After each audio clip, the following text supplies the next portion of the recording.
सीधे रुख करेंगे गोरखपुर का, जहां पर यूपी ट्रेड शो स्वदेशी मेले का शुभारंभ हुआ है। मुख्यमंत्री योगी आदित्यनाथ ने शुभारंभ किया, संबोधित कर रहे हैं, क्या कुछ कह रहे, लिए चलते हैं।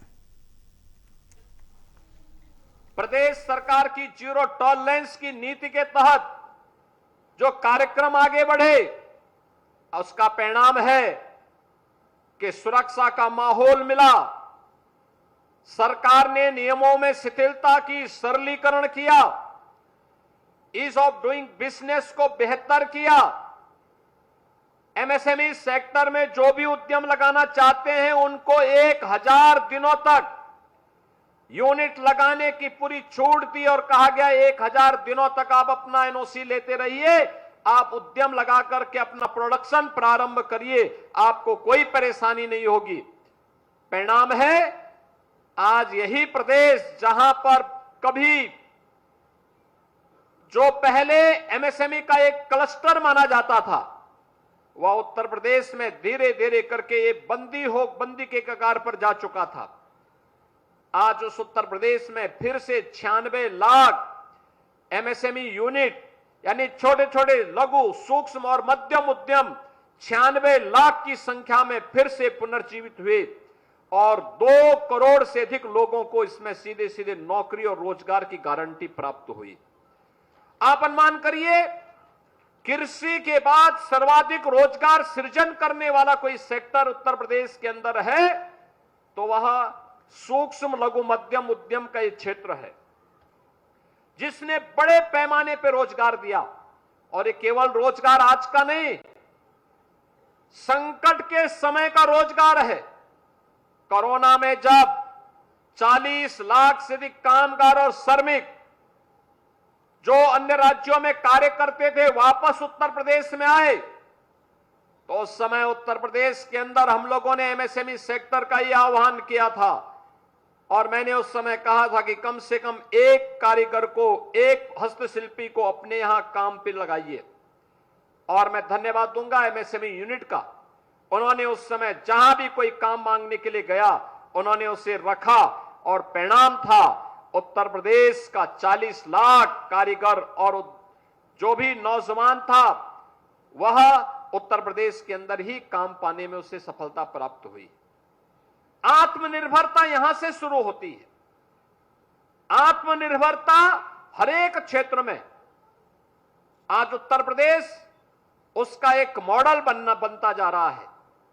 उत्तर प्रदेश ने पिछले 8.5 वर्ष के अंदर न केवल कानून व्यवस्था के क्षेत्र में बल्कि आधुनिक इंफ्रास्ट्रक्चर के लिए highway, railway, metro, inland waterway, air connectivity, इन सब में भी एक लंबी छलांग लगाई है, एक लंबी छलांग लगाई है। और लगातार आप अनुमान करिए 2017 के पहले उत्तर प्रदेश में 2 एयरपोर्ट पूरी तरह क्रियाशील थे, वाराणसी और लखनऊ। गोरखपुर का एयरपोर्ट कभी कभी चलता था, आगरा भी साल में 2-4 बार चल लेता था। और आज उत्तर प्रदेश के अंदर 16 एयरपोर्ट कार्य कर रहे हैं, 16 एयरपोर्ट। इनमें से 4 तो इंटरनेशनल एयरपोर्ट हैं और देश का सबसे बड़ा इंटरनेशनल एयरपोर्ट हम लोग जेवर में बनाने जा रहे हैं, जो इस वर्ष के अंत में प्रारंभ होने वाला है। देश का सबसे बड़ा एयरपोर्ट उत्तर प्रदेश के अंदर ही बन रहा है। यानी एयर कनेक्टिविटी के साथ साथ मेट्रो के मामले में पब्लिक ट्रांसपोर्ट की सबसे अच्छा माध्यम माना गया है मेट्रो। और मेट्रो आज प्रदेश के 6 सिटी में चल रही है। इलेक्ट्रिक बसेज उत्तर प्रदेश के अंदर सभी बड़े महानगरों में हमने प्रारंभ कर दी है और उत्तर प्रदेश के अंदर इस महीने हम लोग इलेक्ट्रिक बसेज के मैन्युफैक्चरिंग का भी एक नया केंद्र, एक नए उद्यम का उद्घाटन करने जा रहे हैं। आप अनुमान करिए, अब उत्तर प्रदेश में ही इलेक्ट्रिक बस बनेगी जिसके लिए डीजल और पेट्रोल की आवश्यकता नहीं है। उत्तर प्रदेश में ही बनेगी और उत्तर प्रदेश में उसके माध्यम से नौजवानों को रोजगार भी मिलेगा और साथ साथ हम पर्यावरण संतुलन को बनाए रखने के लिए, पर्यावरण प्रदूषण को नियंत्रित करने में भी हमें सफलता प्राप्त होगी। इनलैंड वाटरवे आज देखते होंगे वाराणसी से हल्दिया के बीच में जुड़ चुका है। देश का सबसे बड़ा रेलवे का नेटवर्क उत्तर प्रदेश में, देश की पहली रैपिड रेल उत्तर प्रदेश में, देश का पहला इनलैंड वाटरवे उत्तर प्रदेश में। उत्तर प्रदेश ने अपने इंटर स्टेट कनेक्टिविटी को, यानी उत्तर प्रदेश की किसी भी राज्य से मिलने वाली सीमा, चाहे वह नेपाल से हो, बिहार से हो, छत्तीसगढ़ से हो, मध्य प्रदेश से हो, राजस्थान, उत्तराखंड, दिल्ली, इन सभी को हम लोगों ने 4 लेन के साथ जोड़ा है।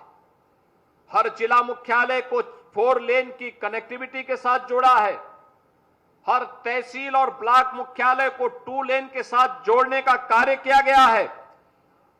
यानी इंफ्रास्ट्रक्चर अच्छा हो, ईज ऑफ डूइंग बिजनेस में सरकार के द्वारा सुविधाएं सिंगल प्लेटफॉर्म पर उपलब्ध हो जाएं और सुरक्षा का बेहतरीन वातावरण हो, तो फिर दुनिया के निवेश को आने से कोई रोक नहीं सकता है। और उत्तर प्रदेश ने पिछले 8.5 वर्ष के अंदर इन सब क्षेत्रों में कार्य किया। परिणाम है आज उत्तर प्रदेश देश के अंदर, जो कभी ये माना जाता था कि उत्तर प्रदेश स्वयं बीमारू है, आज वह बीमारू से उभर करके भारत के विकास में अग्रणी भूमिका का निर्वहन करता हुआ दिखाई दे रहा है। और उस अग्रणी भूमिका के साथ कार्य करने के लिए यह यूपी ट्रेड शो 2025 इसका एक उदाहरण है। ये केवल गोरखपुर में नहीं हो रहा है, सभी 75 जनपदों में इस प्रकार के ट्रेड शो हम लगा रहे हैं, जिससे हमारे उद्यमियों को मार्केट प्राप्त हो, हमारा व्यापारी लोकल मार्केट में भी उसकी प्रोडक्ट की, उसके द्वारा पैदा किए गए उत्पाद की खपत हो, और इसके माध्यम से हम प्रधानमंत्री जी के वोकल फॉर लोकल और लोकल फॉर ग्लोबल के उस अभियान को आगे बढ़ा सकें। यानी जो स्वदेशी है इसकी महत्वपूर्ण भूमिका कैसे होती है?